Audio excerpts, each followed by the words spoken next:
Okay, I'm back. So, I don't know if you remember, I've only done like one or two of these sessions online, but for me, when they cross over, it's a no, and when they go outward like this, it's a yes, okay? So let's get started. My first question, I have about 10 good questions here. My first question is, so this is a no and this is a yes. All right, everyone is different. I guess I looked into it and they just said, whatever feels right for you is what's right for you. My first question is Elon Musk is Elon Musk's Department of Government Efficiency acting in the best interests of the public? Well, I can give you my opinion on that, but let me get these rods settled down. Okay, they're already wanting to cross no. Okay. Here. Yeah, they're just wanting to cross no. Like, no. Absolutely not. Yeah. I mean, you don't have to be a rocket scientist to know that they are not doing something in our best interest. But, all right, let me go to the next one. Will the lawsuit filed by federal workers against Trump administration and DOGE succeed?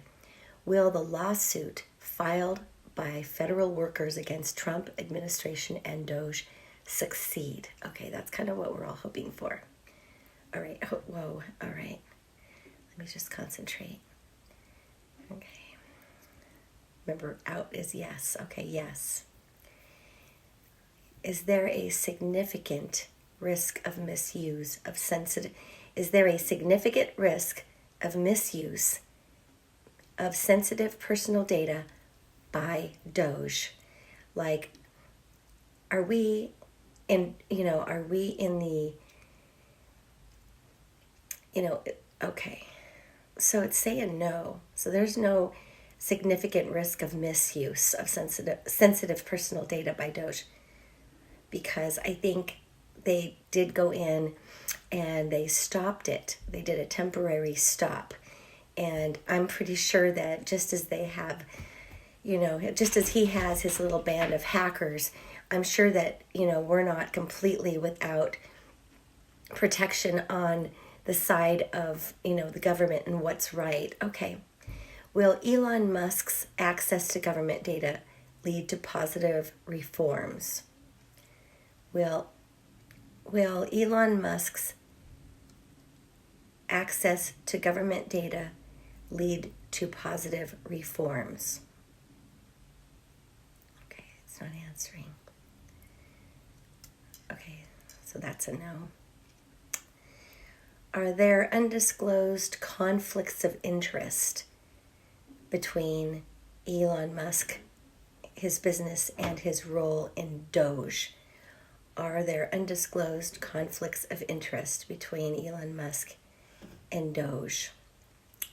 Well, I don't think we have to be a rocket scientist to know that that is a definite yes. Will the collaboration between Elon Musk and Donald Trump result in significant governmental changes? Will the collaboration, yes, all right. So I'm afraid they're going to get enough access to this information to where there will be some significant changes, So let's continue.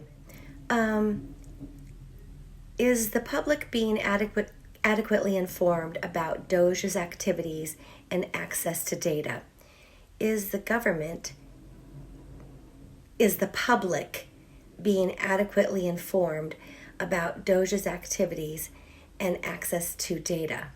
Okay, well, no. I mean, geez, I don't even think you need to be psychic to answer these questions, but I just want to thank my angels and my guides for coming down to help me with answering these questions. I appreciate it. Will the legal challenges against DOGE data access result in policy changes? Will the legal challenges against DOGE, yes, oh wow, yes, access result in policy changes? Okay, oh yeah.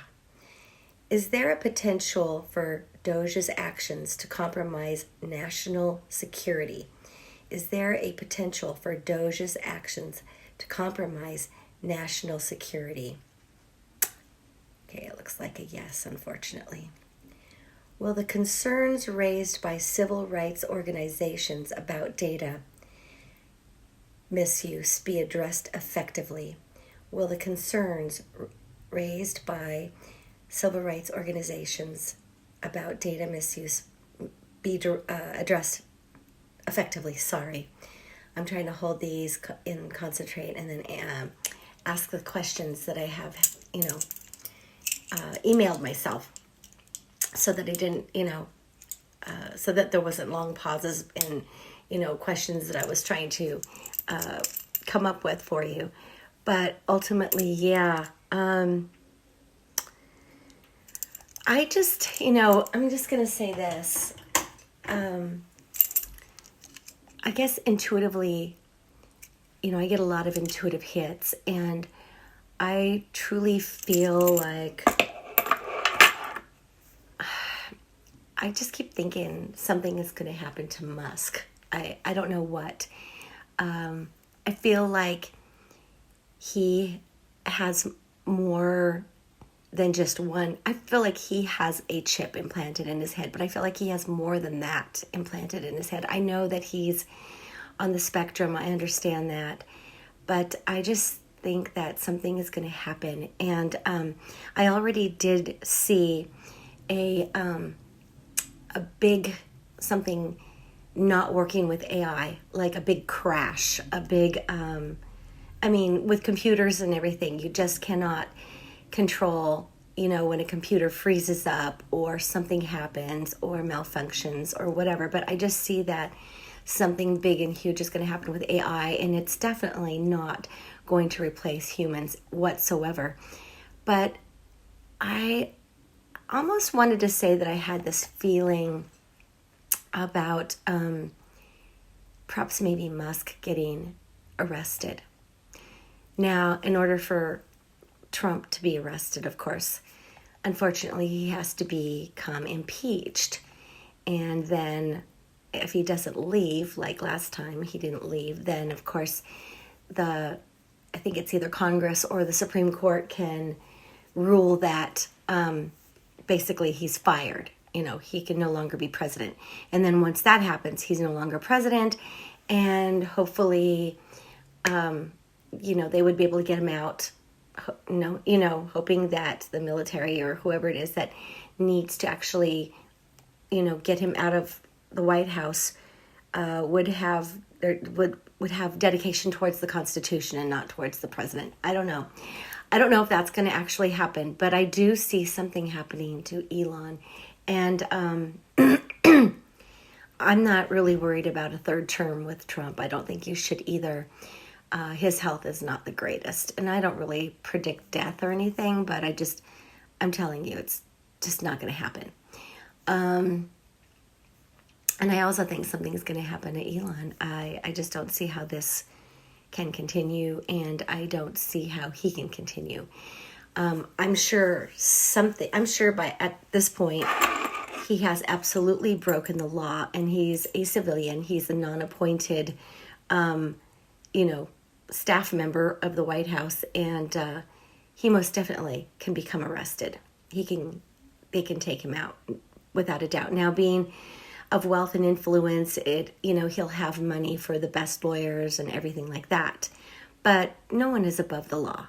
No one is above the law. And I hope that it stays that way, because the way it's looking right now, it's just looking pretty crazy. But yeah, it's not going to end well. But let's pull some cards. Let me put these away, and I'll be right back. I really love those divining rods, and I'm going to pose some more questions and do it again. And basically, I just write up about 10, good solid questions, and then I do a session. I have some cards. I love all of my cards. I'm using Sacred Destiny cards. These are so beautiful. And I don't have as many decks as I see some ladies online. Some ladies have a collection. I think I might have between 22 and 25 decks. A lot of them are Doreen Virtue, which I don't think she makes anymore, but they're so beautiful. And then one of my favorites is the whispers of healing. And oh my gosh, the artwork on these cards are they're just gorgeous. Okay, here we go. I've shuffled as much as I possibly can. Oop, all right, they're already flying open. I don't even have to pick them out. So the first card is, these are some good cards too. Let me just pull them one at a time. Okay, a gateway. Gateway. I'll show you the card, the gateway. I see. So what this is telling me intuitively is that there will be a way where we might feel like, oh my gosh, this is getting so bad and I just cannot see a way out of this. Here comes the beautiful unicorn, and it's called the gateway. And there will be a way, there will be something that will, whether it's enough people in Washington, along with all of our calls and letters to our Congress and senators to do something about this, something will happen. Something that is almost divine. Something that is almost divine is going to happen, and it is going to open up a way for us and protect us and help us get through the situation. Mostly protect us, because God does not like ugly. He does not like ugly. Okay. The next card I got is change. Okay. Yes. Big changes. That's a beautiful horse with, and it's being held by a hot air balloon. And I really feel like this is kind of how we have to be right now. We have to trust that we are being carried by the love of God, and that we're okay. And it's interesting because there's a cloud here, but it looks very similar to the UFO that I took a picture of a few years ago. And I do think that we are being looked on and protected by extraterrestrials. I've had experiences since I was a child, and they have all been very positive. I'm a psychic medium, so I have waken up in the middle of the night and sat up in bed with, two, 7-8 foot tall men in robes with beards in two chairs facing me, and we are having these conversations at great lengths. I wish I could remember everything that we talked about, but it basically had to do with the power of our thoughts, the power of how we create our own world by how we think and what we choose to speak about and what we put our energy towards. Okay, and right now everybody, especially the farmers, because I'm a California girl, but I live in Kansas, Missouri, and which I really don't like saying, but I do. It's okay. There are a lot of good people out here. The farmers are really struggling, and things are not looking good for them at all. They're looking actually pretty darn scary. Okay, so the next card is focus. Oh, this is beautiful. Okay.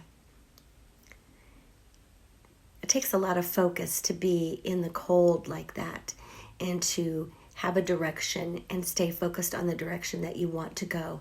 And what this is telling me is that we can't let ourselves get too distracted by fear, because, right, God did not give us the spirit of fear, but of love and power and of a sound mind. And now I don't read the Bible all the time. I don't read the Bible at all. Okay, I've read the Bible. I know the Bible really well growing up in church. I learned the Bible.